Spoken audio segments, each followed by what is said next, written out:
the Cincinnati Bengals finally got a win. It was against the Carolina Panthers, but a win's a win at this point. You don't want to start 0-4. 1-3, not that much better, but it sure is going to make a difference in terms of any hopes they have for the playoffs.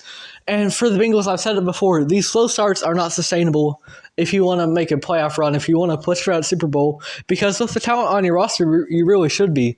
But under their head coach, as long as they've had him, they've had pretty slow starts, especially in the Joe Burrow era, to their seasons. And guess what? They've never won a title in that window, and they made it to the Super Bowl one year.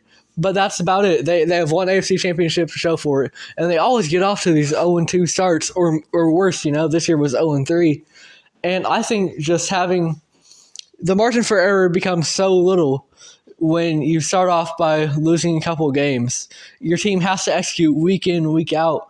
And by the end of the season, even if your guys make a push and you make the playoffs, by the time you do that, your team is so fatigued.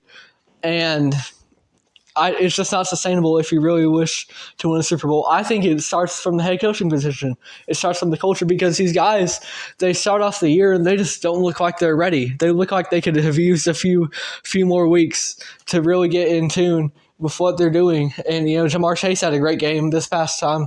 And, things are clicking now, but it shouldn't take 4 weeks into the season for things to click. I think the Bengals need to have some head coaching changes, some culture, the whole organization, the culture around it, it just needs to change, because these slow starts are not sustainable, and it really hurts the Bengals' chances of ever winning a Super Bowl in the Joe Burrow era. And this is a very talented roster, this is a very talented quarterback, but these slow starts are just making things a lot harder for you, and it's a problem that can be fixed, but you need to fix it, because otherwise you're just setting yourself up for failure.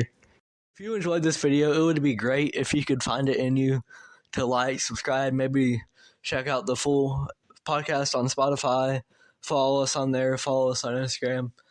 I know realistically this podcast isn't going to go anywhere ultimately, whether it's via the segments on YouTube or the entire podcast itself, but I want to get into the sports broadcasting business. I want to be able to promote thought-provoking discussions about the NBA, and I would love to do it via State of the Association.